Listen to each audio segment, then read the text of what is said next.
Clueless, feckless, helpless, hopeless college kids finally find out how much debt Biden is preparing for them and just begin to doubt their brain-addled savior. Well, I suppose it's a good thing they finally wake up to the truth, even though Biden will continue to slumber through the most disastrous presidency in American history. I'm Dr. Duke, she's Katie, and way to go, Rip Van Winkle Biden.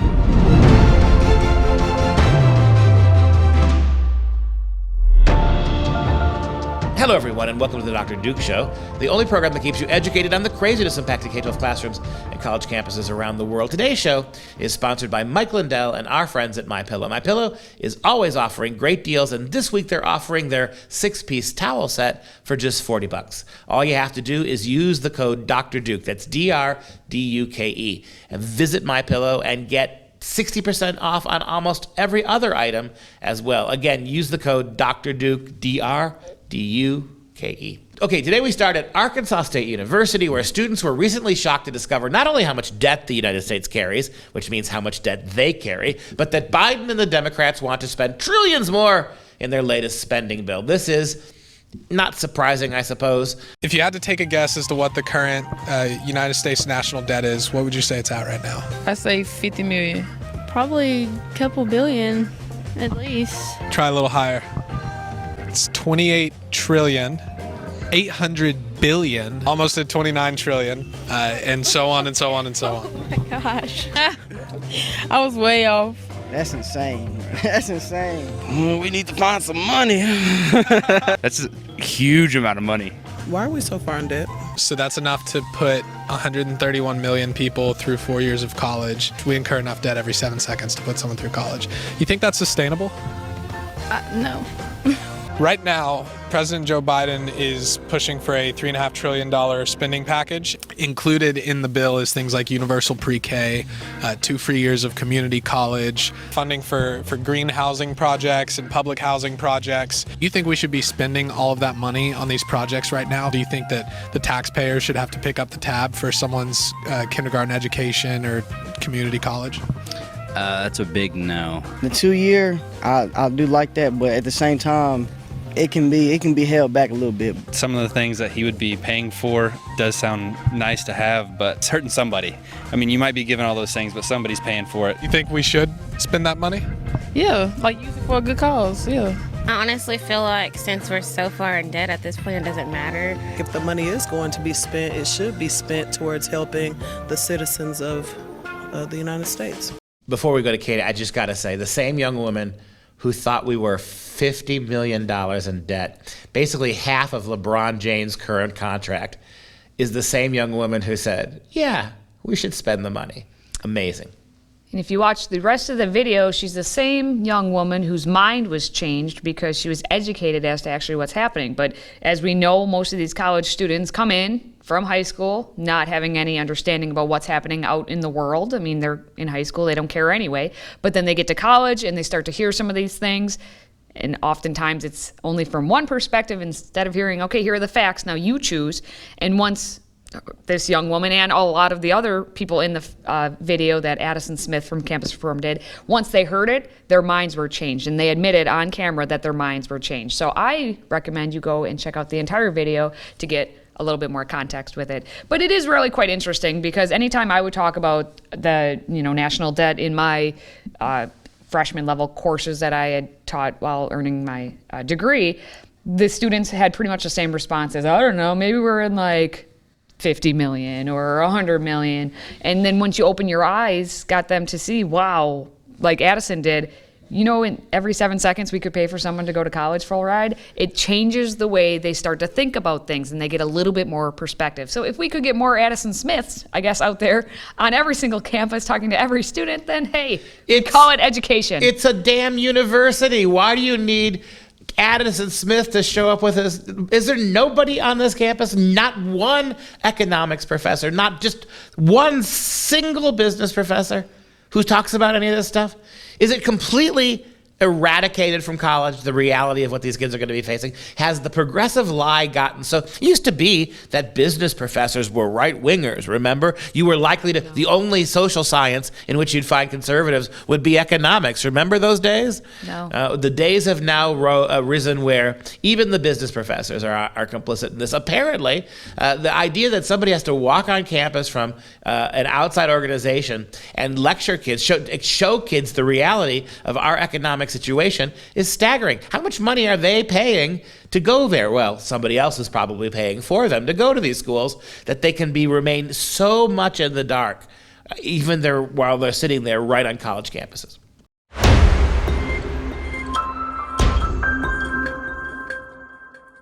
Now, before we move on, just a reminder that if you enjoy our content, please consider joining the Patriot Club. Your tax-deductible donation keeps the show moving forward. Simply visit patriotclub.us to get signed up. That's patriotclub.us. And as a special thank you, we will ship you our brand new American Patriot tumbler that is etched with the muscular likeness of Mr. George Washington, our very first president of these United States. Now we're going to move on to the second story, which again involves campus reform and our friend Addison Smith, who again, I think does a good job at least pointing out, I guess, what is actually happening in this world and educating these college students. This time, he decided to be at the University of Texas, San Antonio, where he wanted to talk about immigration and ask about the thousands upon thousands of Haitians who are coming over the border. Let's take a look. Where do you stand on the issue? Do you support the border wall, for example? I personally don't think that we should have borders. I think that it should be a lot easier to get into the country. No, I don't support it. Me coming from a border town, I grew up with a lot of immigrants and people going to school with, and no, I don't support the wall at all. I wouldn't agree with what he was doing. Definitely not in support of the border wall. Every immigrant that comes here should be allowed to become a citizen. So this is out of Del Rio, Texas. There's a big influx of Haitian migrants who are crossing. They're camped out under this bridge. There's an estimated 10 to 14,000 people here right now. What's your reaction to this, seeing these photos? Do you think that's a problem? There is definitely a lot of people there. That's more than I was expecting. I was at Del Rio a few years ago and there wasn't that many people. Yes, definitely. We're not handling that situation as we should be. These people need to go somewhere. They can't just be there. Absolutely. I feel like there's definitely, if there's that many people, obviously there is an issue. A lot of these immigrants have come out and said that they crossed because of Biden's border policies or lack thereof. So do you think that he bears some responsibility for these photos? Definitely. He does bear some responsibility. I feel like he didn't handle that situation as best as he could. I feel like he kind of just rushed it and didn't really think about the influx of immigrants that would be coming over. If Trump was giving all the responsibility for the immigrants, I think Biden should be responsible for it right now too. Would you say that if Biden had advocated for stronger border security, that this might not be the problem that it is? Probably, yeah. It definitely could have been avoided with a kind of a barrier. So as you saw, Addison showed these students pictures of what's actually happening at the border, where we have estimated up to 14,000 people just camped out who came across the border illegally, just wanting to stay here. And as you saw, well, you want to not have a wall, but then at the same time, now that they're learning what it looks like when you don't have a wall, then they kind of change their mind. It's pretty nice. I read it a little bit differently, and maybe you watched a full video that I watched the clips of. I'm sure that's probably true, but I didn't see them really learning the right lesson, except for that last young man who said, could this be stopped with a border wall? The answer is yes. But what I saw from all those ones that were open borders, all the ones who said, the young woman who said, any immigrant who wants to come here should be made a citizen. Another one says, I don't believe in borders. We should not have them. I did not read at the end of that they suddenly had changed their minds and now they wanted border control or they wanted walls. What I saw was they wanted to blame somebody, in this case Biden, which is good, for not making it easier for those people to come in. I didn't see any real outrage that those people were there. The outrage, it seemed to me, that we have not just already taken anybody who shows up at our southern border and give them a car and a house and a driver's license and call it a day. That's what I saw, but you may have seen more. Yeah, if you watch the entire video, it does show that the students are changing their minds. Like, well, and you saw it by one of the students kind of being like, well, if Trump got blamed for all this, then Biden, who's currently president, should get blamed. But what's the blame? The blame that we're letting them in, or the blame that we're not accommodating them quicker? I don't see a lot of evidence that the blame that we're talking about here is that these people shouldn't be here. They shouldn't. It's illegal to be in this country illegally. They shouldn't be able to storm our borders. I don't see that kind of outrage. I see, why are we not making it easier? Why haven't we done more to address the situation? If Trump got stuck, blamed for not doing it quicker, then Biden should be blamed too, which is exactly right. But I just don't get any sense that there is, in these kids, there's anything wrong with showing up at a foreign country, forcing your way in, and then demanding all sorts of perks and prerogatives over people who came here legally and are still trying to work their way through the system. It doesn't seem to be the slightest indication that these college-educated kids have the vaguest sense of what the problem is. Yeah, at one point, one student does say that Biden probably shouldn't have stopped the wall from being built. And he came around to it saying, oh, okay, I see why now, with 14,000 Haitians sitting camped out under an overpass in Delaware. I just would like to hear the thinking from these kids. Why should there be no borders? I mean, would you tell the communist Chinese that they have no right to have borders? I mean, would you say that to any non-Western culture? Why? I mean, most of the places that these immigrants are coming from come from countries that have much more secure borders, quite frankly, and also have much higher responsibilities to become citizens in those states or those countries than we have here. And yet what is it about this country alone? Just like we saw last week, right? You had somebody make the observation, an African-American woman who was yelling at a white kid in a multicultural room. He shouldn't have been there. White isn't a culture.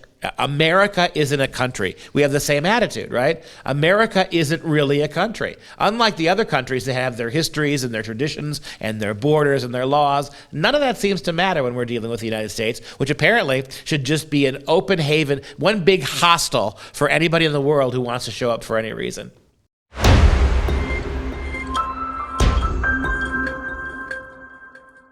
Well, it's college football season, and of course that means you go to the stadium, you cheer for the team, and you chant F Joe Biden.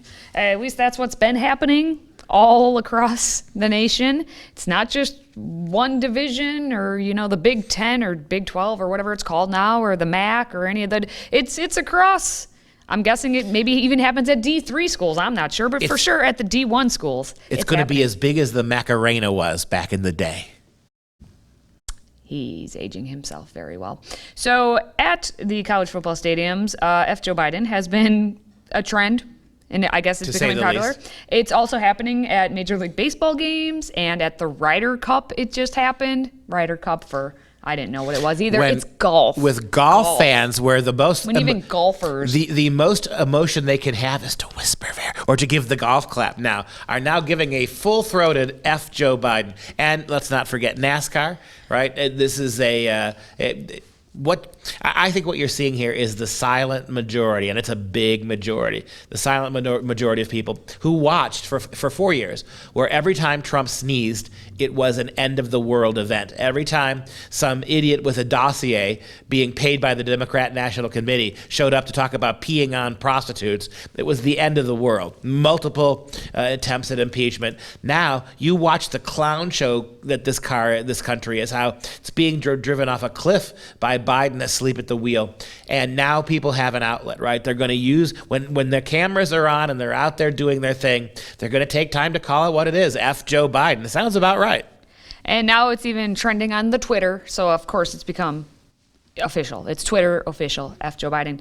And Twitter's letting it? Well, at least it was for a while, but it's also coming to be F. Donald Trump. Are they doing this in Hollywood at the Emmys? Is the F? So it sounds like to me the trend right now, because I remember a lot of things from the Trump era. I don't remember that kind of public, random sporting event, random civic event where you would break out into those kind of swear words. Here, it seems kind of unique to me that they're coming after Biden this way. It's almost like it speaks more to the culture, the media culture, than it does to even Biden. I think what they're doing is they're screaming because they want to defy all of the censorship, all of the big tech, all of the way that Twitter and other organizations, if they tried to say this stuff online, they would find it much harder to do. It's a way of getting your voice out there, I suppose. It's interesting when you think about the demographics behind it.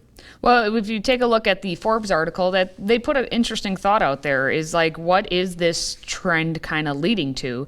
And so it makes you wonder, is our nation, as they question, is our divide getting worse? And to explain what's happening in society, they talked to Jason Malika, who's a professorial lecturer in the School of Communication at American University in Washington, D.C. And he said, unfortunately, in the last 4 or 5 years, the discourse in politics has bled into the culture of America as a whole. Social media has been the place where politicians and their followers could make their opinions heard. But increasing, it has become divisive and hostile. When Donald Trump was president, a lot of hostility was directed at him. But he also used the platform as well to target those he had issue with. Now the same level of hostility is being directed to Joe Biden. So it makes you wonder, when you think about this, as a society, not just, in K-12 or in the college classrooms, out in society, what's going to happen? Is this where we're going? And people are now doing the whole question, are we headed for civil war? In the first place, it's not the same level of violence and violent rhetoric that Donald Trump heard. It's just not the same, because you had the whole full power of academia and Hollywood and the tech companies and all the major corporations who were lining up to take the Progressive Party line on this. It's not the same level of discourse. But how I would also go on to say, there's a survey that came out just a couple of days ago. We'll probably do it next week on the Dr. Duke Show. It's so new, but it basically says that the poll says that in large majorities now of both Democrats and Republicans believe it may be time to split the country up according to red and blue states. Now, my only problem is living in a purple state. How fast can I get the next train to Texas?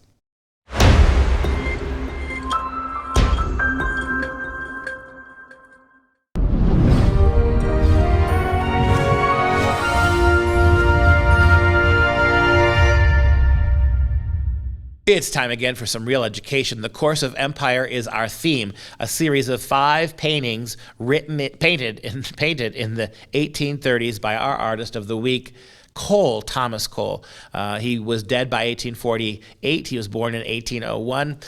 He was painting at a time when many painters were considering the idea of the sublime. We've looked at some of those painters on the Dr. Duke Show as well. And so this is the third of his 5 paintings in his series called The Course of Empire. Take a look. This one is called The Consummation of Empire. What does it look like when empire has had its day? You may remember the first painting we looked at dealt with the untutored wilderness, right? Primitive native tribes getting along in their very restricted outdoor communities, given way to the second painting, which was what happens when you have the pastoral ideal, when the world is still largely pastoric, outside, lots of green, very agricultural, but you've moved away from the savage wilderness into a wilderness that is dominated by agriculture hegemonically.